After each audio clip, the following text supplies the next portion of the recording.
Sesi TV1 izləyicilərimiz, bu günlərin qələbə günüdür.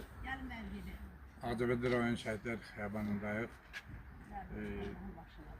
Ağdamın Üstcanlı kəndindən gəliblər. Yusuf Canlı şəhərindən gəliblər. Şəhidimizi ziyarət eləməyə. Sağ olun. Allah məkanlarını cənnət eləsin. Bu da şəhidimizin oğludur. Nəvəsidir, şəhidimizin nəvəsidir. 11-ci ilidir də, 11-ci sinif bitirib məzun. Allah məkanlarını cənnət eləsin. Zəhmət olunuz, siz özünüzü... Mən bunların hər bir rəhbəriyim. Ağdam rayonu Yusufcanlı şəhərində, Ağdayıcı qəsəbəsində. Adınız nədir? Əliyev. Əliyev Fuqar. İlqar. İlqar. Sonra şəhidimizin oğlu özünü təqdim edəsin. Osman Gülüyev, Ağdam rayonu Ağdayıcı Tamaşa məktəbinin 11-ci şagirdi. Yaxşı. Şəhid Əliyev Xəyalın atası. Allah məkanlarını... Allah şəhidlərə rəhmət eləsin. Məkanlarını cənnət. Yerlərin cənnət olsun. Nə bilim, şərəfi olanlar getdilər, torpaq uğrunda, şərəf uğrunda, vətən uğrunda. Sizi budurlar. Yaxşı yaşasın. Bəli, onlar tərbiyə etdilər. Qazaxıstandaydı, oradan gəldi, getdi müharibəyə. Bir dəfə də Murovda qulluq eləmişdi, orada şəhid olma xəbəri çıxdı, Xəyal Əliyev. Getdik, bir yalandan ailəsiymiş. İndi qismət. Allah məkanlarını... Allah səbri versin. Fəxrlər ki, qədrini bilmir, Allah bilsin, olan bilsin, nələr var. Onu kimə deməli.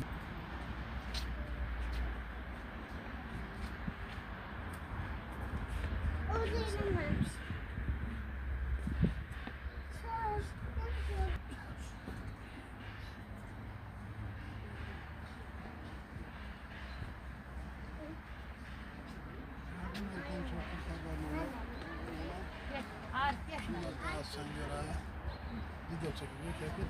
Video. Üçün değil. Deyil. Bu Xəyal Əliyev bizim uşaqlar, Allah cəmi şəhidlərimizə rəhmət eləsin. Demək olar ki, onlar düşürlər 92-dən qalma səngər olur. Erməni də elə bir ki, bu yerlər bunların dədəsindən qalıb, gəlib oturmuşlar orada, o şimdi bilsin ha. Deyirlər ki, onu demək istəyirəm ki, Xəyal Əliyevin atasıyam. Özdə Qazaxıstan Respublikasındaydı, orada ayda 3000 maaş alırdı.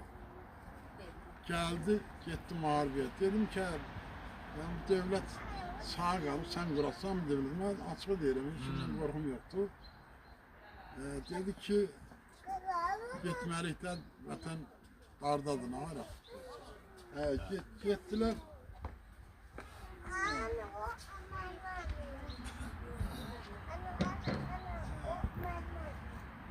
Gençliğiydi, karateydi. Operatör. Buradan buranı götürüp çəkir.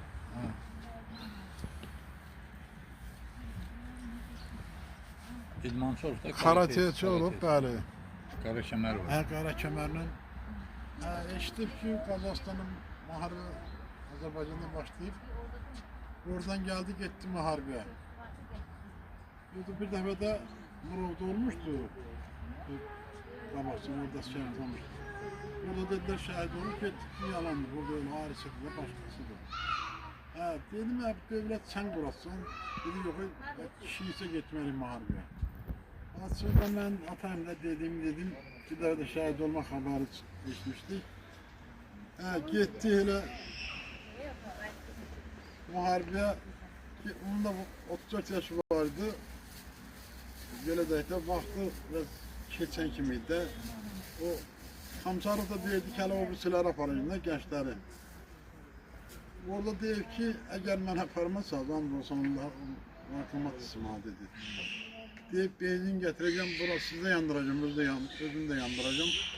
Mən aparım, and olsun Allah, bunu an bilir. Böylece gitti. Böyle gitti, bu şəhid oldu, torpaq vətən uğrunda. Allah şəhidlərə rəhmət eləsin. Yəni vətənpərvərlik bunların içindəydi, seçilmiş uşaqlar idi. Deyirik bizdən belə eləsin. Allah yerləri cənnət eləsin. Məkanları cənnət olsun. Siz də sağ olun ki, elə işıqlandırsınız. Var olun, Allah sizə dəyməsin. Çox sağ olun, var olun. Böyle büyük gelmişsiniz, çok sağ olun. Teşekkür ediyorum. Var olun. Allah size daim etsin.